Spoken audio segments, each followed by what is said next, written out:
કે 7 એપ્રિલ ક્યારે મનાવવામાં આવશે રામનવમી? જાણો તારીખ, શુભ મુહૂર્ત, મહત્વ અને પૂજા વિધિ. હિન્દુ ધર્મમાં રામનવમીનું વિશેષ મહત્વ છે, જે દર વર્ષે ચૈત્ર સુદ નવમીના દિવસે ઉજવવામાં આવે છે. રામનવમીને ભગવાન રામની જન્મ જયંતિ તરીકે ઉજવવામાં આવે છે. એવું માનવામાં આવે છે કે આ દિવસે ભગવાન શ્રી રામની પૂજા કરવાથી જીવનમાં સુખ અને સમૃદ્ધિ આવે છે અને તમામ મુશ્કેલીઓથી છુટકારો મળે છે. સાથે જ આ દિવસે દેવી દુર્ગાના 9મા રૂપ સિદ્ધિદાત્રીની પણ પૂજા કરવામાં આવે છે. રામ ભક્તો આ પવિત્ર દિવસે વ્રત રાખે છે અને વિધિપૂર્વક મર્યાદા પુરુષોત્તમ ભગવાન શ્રી રામની પૂજા કરે છે.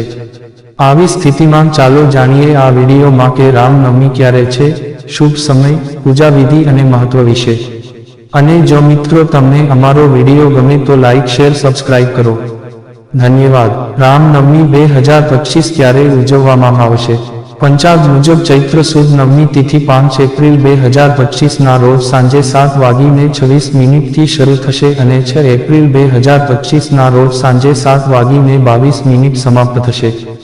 હિન્દુ ધર્મમાં ઉદય તિથિને વિશેષ મહત્વ આપવામાં આવ્યું છે, તેથી આ વર્ષે રામનવમી 6 એપ્રિલ 2025 ના રોજ ઉજવવામાં આવશે.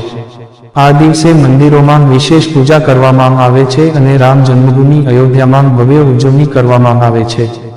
રામનવમી 2025 શુભ મુહૂર્ત. પંચાંગ મુજબ રામનવમીના દિવસે પૂજા કરવાનો સૌથી શુભ સમય સવારે 11:08 થી સવારે 1:39 સુધીનો રહેશે. ભગવાન શ્રી રામના જન્મનો વિશેષ સમય બપોરે 12:24 માનવામાં આવે છે. આ સમય દરમિયાન ભગવાન શ્રી રામની પૂજા કરવી અને રામાયણનો પાઠ કરવો ખૂબ જ શુભ માનવામાં આવે છે. રામનવમી 2025 પૂજા વિધિ.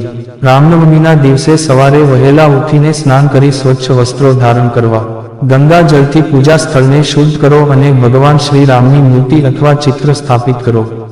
આ પછી દીવો પ્રગટાવો અને ભગવાન શ્રી રામનું આહ્વાન કરો. પૂજામાં ફળ, ફૂલ, અક્ષત, ચંદન, તુલસીના પાન અને પંચામૃત અર્પણ કરો. ભગવાન શ્રી રામની સાથે માતા સીતા, લક્ષ્મણ અને હનુમાનજીની પૂજા કરો. રામ ચાલીસા અને રામ સ્તુતિનો પાઠ કરો અને અંતે આરતી કરી પ્રસાદનું વિતરણ કરો.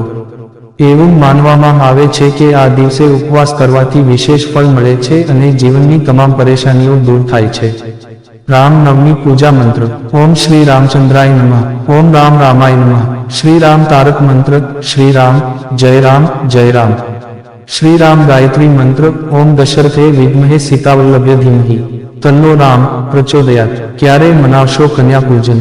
આ વખતે ચૈત્ર નવરાત્રિમાં મહાઅષ્ટમીની તારીખ 5 એપ્રિલ 2025 અને મહાનવમી 6 એપ્રિલ 2025 ના રોજ પડશે. નવરાત્રિમાં આ 2 દિવસ ખૂબ જ મહત્વપૂર્ણ હોય છે. આ દિવસે માતાનો પ્રિય ભોગ નારિયેળ, ચણાપૂરીનો પ્રસાદ ચઢાવવામાં આવે છે. પછી નવ કન્યાઓનું પૂજન કરીને તેમને ભોજન કરાવવામાં આવે છે. શા માટે નવરાત્રિમાં કરવામાં આવે છે કન્યા પૂજન? નવરાત્રિમાં કન્યા પૂજનનું વિશેષ મહત્વ છે. આ નવરાત્રિના 8મા અને 9મા દિવસે કરવામાં આવે છે. કન્યા પૂજનમાં નાની છોકરીઓને ભોજન કરાવવામાં આવે છે અને દક્ષિણા વગેરે આપીને સન્માનપૂર્વક વિદાય આપવામાં આવે છે.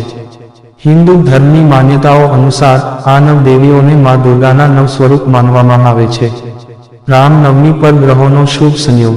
આ વખતે રામનવમીના દિવસે રવિ પુષ્ય યોગ, સર્વાર્થ સિદ્ધિ યોગ અને રવિ યોગ દિવસભર રહેશે. આવી સ્થિતિમાં તમે આ દિવસે કોઈ પણ સમયે પૂજા અને અન્ય શુભ કાર્યો કરી શકો છો. આ દિવસે લોકો નવા વ્યવસાયનું ઉદ્ઘાટન કરવું અને ઘરમાં પ્રવેશ કરવો ખૂબ જ શુભ માને છે. આ દિવસને શુભ કાર્ય કરવા માટે ખૂબ જ અકલ્પ્ય સમય માનવામાં આવે છે. રામનવમી 2025નું મહત્વ. રામનવમી માત્ર એક તહેવાર જ નહીં પરંતુ ધર્મ અને આસ્થાનું પ્રતીક પણ છે. આ દિવસે ભગવાન શ્રી રામના જીવનમાંથી પ્રેરણા લઈને સત્ય, સદાચાર અને ન્યાયના માર્ગ પર ચાલવાનો સંકલ્પ લેવામાં આવે છે.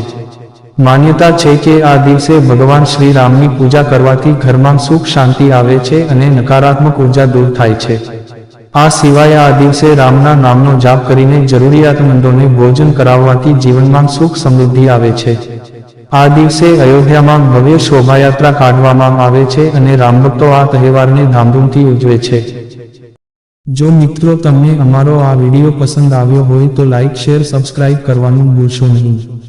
આવા નવા વિડીયો જોવા માટે અમારી YouTube channel Gujarati Hindi motivational સ્ટોરીને સબસ્ક્રાઇબ કરો. બાજુમાં રહેલ બેલ બટન ક્લિક કરો તેથી તમને અમારા નવા વિડીયોની નોટિફિકેશન મળે. ધન્યવાદ. નોંધ: આ વિડીયોમાં આપેલી કોઈ પણ માહિતીની ચોકસાઈ અથવા વિશ્વસનીયતાની ખાતરી આપવામાં આવતી નથી. આ માહિતી જ્યોતિષ, પંચાંગ, માન્યતાઓ અથવા ધાર્મિક ગ્રંથો જેવા વિવિધ માધ્યમોમાંથી એકત્રિત કરવામાં આવી છે અને તમારી સમક્ષ રજૂ કરવામાં આવી છે. અમારો ઉદ્દેશ્ય માત્ર માહિતી પૂરી પાડવાનો છે. Gujarati Hindi motivational story YouTube channel તેની સત્યતા અને સિદ્ધ હોવાની અધિકૃતતા આપી શકતા નથી. કોઈપણ રીતે તેનો ઉપયોગ કરતા પહેલા કૃપા કરીને સંબંધિત નિષ્ણાતની સલાહ અચૂક લેવી.